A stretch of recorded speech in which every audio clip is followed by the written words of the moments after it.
Hello everyone, कैसे हैं आप सभी लोग। उम्मीद करता हूँ बेहद अच्छे होंगे, मस्त होंगे, व्यस्त होंगे और तंदुरुस्त होंगे। तो आज का जो बेटा हमारा सेशन है वो आपके लिए एक नई सीरीज़ स्टार्ट होने वाली है, रामबाण स्टैटिक जीके।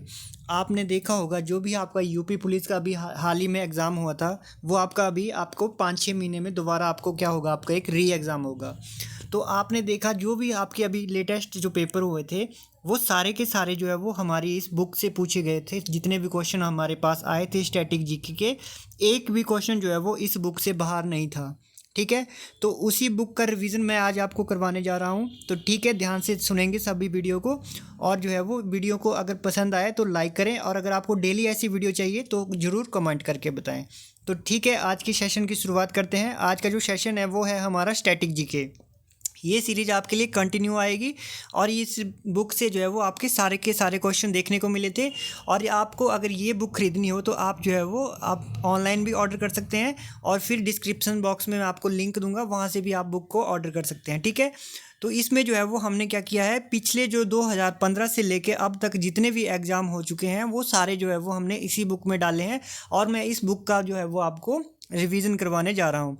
तो इसमें जो है हमने क्या क्या डाला है, जैसे एसएससी हो गया, सीजीएल हो गया, सीएचएसएल हो गया, एमटीएस, स्टेनो, जितने भी आपके एग्ज़ाम होते हैं, यूपी के हो गए, स्टेट के हो गए, बिहार हो गए, राजस्थान, हिमाचल, जितने भी आपके पेपर हुए हैं आज तक, वो सारे के सारे हमने इसमें डिस्कस किए हैं।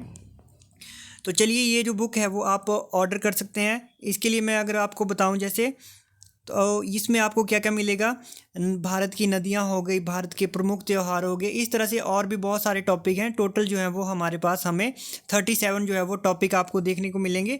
और सबसे पहले मैं बात करूं, हम स्टार्ट करेंगे, वो है हमारे पास भारत की नदियां। ठीक है, रिवर्स इन इंडिया। आपने देखा होगा कि इससे जो है वो हर बार क्वेश्चन आता ही है आपके हर एक एग्ज़ाम में। तो सबसे पहले मैं डिस्कस करूं, देखो हर क्वेश्चन के साथ जो है वो हमने डेट भी डिस्कस की हुई है। ठीक है, तो सबसे पहले अगर मैं बात करूं तो वो आता है हमारे पास, अगर मैं बात करूं सबसे पहले, तो त्र्यंबकेश्वर किस नदी का उद्गम स्थान है। त्र्यंबकेश्वर किस नदी का उद्गम स्थान है, ये आपने बताना है कि जो त्र्यंबकेश्वर है वहाँ से हमारी कौन सी नदी निकलती है। ठीक है, काफ़ी इंपॉर्टेंट हो सकता है ये त्र्यंबकेश्वर, यहाँ से जो है वो कौन सी नदी निकलती है, ये आपने जो है वो हमें बताना है। तो इसका जो आंसर है वो हो जाएगा गोदावरी। ये आपका एसएससी सीजीएल 1 दिसंबर थर्ड शिफ्ट 2022 में जो है वो आपका पूछा हुआ क्वेश्चन है। तो इस बुक में जो हमने आज तक जितने भी एग्ज़ाम हुए हैं वो विद डेट वाइज जो है वो हमने जो है वो इसमें डाले हैं। ये भारत की जो है वो पूरे इंडिया की एकमात्र ऐसी बुक है आपको, जो आपको जो है वो डेट वाइज जो आपको बता रही है कि कौन से पेपर में कौन सा क्वेश्चन आया है और किस शिफ्ट में आया है। तो त्र्यंबकेश्वर नदी का उद्गम स्थल है, गोदावरी नदी जो है वो कहाँ से निकलती है, त्र्यंबकेश्वर से। वहीं पे अगर मैं बात करूं, मूसी नदी किसकी सहायक नदी है। आपका एक क्वेश्चन बनता है आपकी किससे, जो नदियों की जो ट्रिब्यूटरीज होती है, सहायक नदी होती है, वहाँ से क्वेश्चन पूछा जाता है। तो कभी आपसे पूछे कि मूसी नदी किसकी सहायक नदी है, तो वो हो जाएगा आपके पास कृष्णा नदी की। ये आपका SSC CGL 11 April second shift 2022 में पूछा हुआ क्वेश्चन है। तो मूसी नदी की सहायक नदी हो जाएगी कृष्णा। यहीं पे अगर मैं बात करूं, नेक्स्ट अगर कभी आपसे पूछे कि कौन सी नदी जबलपुर के निकट धुआंधार जलप्रपात का निर्माण करती है, तो आपका जो करेक्ट आंसर हो जाएगा वो हो जाएगा नर्मदा नदी। कौन सी नदी हो जाएगी, वो हो जाएगी आपकी नर्मदा नदी। ठीक है, ये भी आपका एग्जाम में पूछा हुआ क्वेश्चन है। ठीक है, एसएससी सीजीएल, फिर आरआरबी, एनटीपीसी, अभी आपके हाल ही में एनटीपीसी की वैकेंसीज आई हुई है। तो इसी तरह से क्वेश्चन जो है वो आपको देखने को मिलते हैं। ठीक है, नेक्स्ट अगर मैं बात करूं, आपसे पूछा गया था कि कौन सी नदी जो है वो द्रोणी उड़ीसा में स्थित है, कि कौन सी नदी द्रोणी उड़ीसा में स्थित है। तो इसका जो राइट आंसर है वो हो जाएगा हमारा महानदी। ये भी आपका पेपर में पूछा हुआ क्वेश्चन है। तो द्रोणी उड़ीसा में स्थित है। ठीक है, तो कौन सी नदी द्रोणी उड़ीसा में स्थित है, तो वो हो जाएगा हमारा महानदी। नेक्स्ट आपसे पूछा जाए कभी कि गंगा का मैदान किन दो नदियों के बीच फैला हुआ है, तो इसका जो करेक्ट आंसर है वो हो जाएगा घाघरा और तीस्ता। क्या हो जाएगा, घाघरा और तीस्ता। ये भी आपका एसएससी सीएचएसएल में पूछा हुआ क्वेश्चन है कि गंगा का मैदान किन दो नदियों के बीच फैला है, तो आपका आंसर हो जाएगा घाघरा और तीस्ता। नेक्स्ट आपसे कभी पूछे किस नदी को व्यर्थ भी कहा जाता है, तो वो हो जाएगा झेलम नदी। किस नदी को व्यर्थ कहा जाता है, तो वो हो जाएगा आपके पास झेलम नदी। नेक्स्ट आपसे पूछा गया था लोहित किसकी सहायक नदी है। दोबारा से आपके ट्रिब्यूटरी का क्वेश्चन देखने को मिलता है सहायक नदी का, तो इसका हो जाएगा वो हो जाएगा ब्रह्मपुत्र की। तो वो लोहित किसकी सहायक नदी है, वो हो जाएगी ब्रह्मपुत्र की। नेक्स्ट हमारे पास क्वेश्चन देखते हैं, दामोदर, ब्राह्मणी और खरकाई नदियों का उद्गम स्थल भारत के किस राज्य में है। तो वो राइट आंसर हो जाएगा हमारे पास झारखंड। ठीक है, कभी आपसे पूछिए कि दामोदर, ब्राह्मणी और खरकाई नदियों का जो उद्गम स्थल है कहाँ से, वो किस राज्य से निकलती है, तो वो हो जाएगा झारखंड। SSC CHSL 2021 में पूछा हुआ क्वेश्चन है। ठीक है, नेक्स्ट मैं बात करूँ, मयूराक्षी, दामोदर, कांक्षवाती और रूपनारायण नामक किस नदियाँ जो है वो किसकी सहायक नदी है, तो वो हो जाएगी हुगली की सारी ये सहायक नदियाँ हैं। नेक्स्ट क्वेश्चन आपसे पूछा गया था, जो राप्ती नदी है, देखो ताप्ती नहीं बोल रहा मैं, ताप्ती तो भारत में है, तो यहाँ पे पूछा गया है राप्ती। तो राप्ती नदी भारत के किस पड़ोसी देश से निकलती है, तो वो हो जाएगा हमारे पास राइट आंसर नेपाल। तो राप्ती नदी कहाँ से निकलती है, नेपाल से। ठीक है, इतना क्लियर हो गया। नेक्स्ट क्वेश्चन है आपके पास कि कौन सी नदी अरावली पर्वत की श्रेणी से निकलती है और कच्छ के रण में लुप्त हो जाती है। ऐसी कौन सी नदी है जो अरावली पर्वत से निकलती है और कच्छ के रण में लुप्त हो जाती है, तो वो हो जाएगी हमारे पास लूनी नदी। ठीक है, देखो RRB NTPC CBT सेकंड में पूछा गया है, ये कब पूछा गया था, 15 जून 2022 में। ठीक है, तो ये कौन सी नदी है रण में जो लुप्त हो जाती है, अरावली पर्वत श्रेणी से निकलती है और कच्छ के रण में लुप्त हो जाती है, वो हो जाएगी हमारे पास लूनी नदी।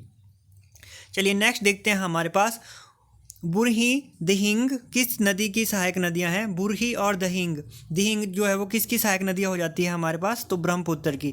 बुरही और दिहिंग जो है वो ब्रह्मपुत्र की सहायक नदियां हैं। चलिए नेक्स्ट देखते हैं, कौन सी नदी घाघरा नदी की सहायक नदी है। तो घाघरा नदी की सहायक नदी जो है वो हो जाएगी सरयू। तो सरयू जो है वो किसकी सहायक नदी है, वो है हमारे पास घाघरा नदी की। SSC GD 2021 में पूछा हुआ क्वेश्चन है ये। ठीक है, चलिए नेक्स्ट देखते हैं, हमारे पास जो क्वेश्चन आता है वो आता है, वैरीनाग का जल स्रोत उत्तर भारत की किस नदी का मुख्य स्रोत है, बताओ। वैरीनाग जल स्रोत उत्तर भारत की किस नदी का उद्गम मुख्य स्रोत है, तो वो हो जाएगा हमारे पास झेलम नदी। SSC GD 2011 में पूछा हुआ क्वेश्चन है ये 2021 में। चलिए नेक्स्ट देखते हैं, थार के रेगिस्तान की सबसे लंबी नदी कौन सी है। अगर बात की जाए थार के रेगिस्तान की सबसे लंबी नदी, तो वो हो जाएगी हमारी लूनी नदी। थार रेगिस्तान की सबसे लंबी नदी भी कौन हो जाएगी, वो हो जाएगी हमारे पास लूनी नदी। नेक्स्ट आपसे पूछा गया था, सियांग, तिरप्त और कामिंग किस राज्य में पाई जाने वाली नदियां हैं, तो वो राइट आंसर हो जाएगा हमारा अरुणाचल प्रदेश। ये आपका SSC MTS 2021 में पूछा हुआ क्वेश्चन है। ठीक है, तो चलिए जब जो भी हमने आज वीडियो में देखी उनका एक बार जो है वो हम रिवीजन कर लेते हैं, तो आपको जो है वो याद हो जाए हमेशा के लिए। तो त्र्यंबकेश्वर नदी का उद्गम स्थान पूछे, गोदावरी। मूसी नदी की सहायक नदी कौन सी है, तो वो हो जाएगी कृष्णा। कौन सी नदी जबलपुर के निकट धुआंधार जलप्रपात का निर्माण करती है, तो वो हो जाएगी नर्मदा नदी। नेक्स्ट पूछे कि कौन सी नदी द्रोणी उड़ीसा में स्थित है, तो वो हो जाएगी महानदी। नेक्स्ट हमने पढ़ा कि गंगा का मैदान किन दो नदियों के बीच फैला हुआ है, घाघरा और तीस्ता। ठीक है, किस नदी को व्यथ कहा जाता है, तो वो झेलम को कहा जाता है व्यथ। लोहित किसकी सहायक नदी है, तो वो है ब्रह्मपुत्र की। नेक्स्ट पूछे दामोदर, ब्राह्मणी और खरकाई नदियों का उद्गम स्थल कहाँ से है, तो वो हो जाएगा झारखंड से। चलिए नेक्स्ट हमने क्या देखा, नेक्स्ट हमने देखा मयूराक्षी, दामोदर, कांक्षवाती और रूपनारायण नामक नदियाँ किसकी सहायक नदियाँ हैं, तो वो हो जाएगी हमारे पास हुगली नदी की। राप्ती नदी जो है वो भारत के किस पड़ोसी देश से निकलती है, तो वो हो जाएगा हमारे पास नेपाल से निकलती है। ठीक है, नेक्स्ट हमने देखा कौन सी नदी अरावली पर्वत श्रेणी के से निकलती है और कच्छ के रण में लुप्त हो जाती है, वो है हमारे पास लूनी नदी। बुरही, दहिंग किस नदी की सहायक नदी है, तो वो हो जाएगी ब्रह्मपुत्र की। कौन सी नदी घाघरा नदी की सहायक नदी है, वो हो जाएगी सरयू नदी।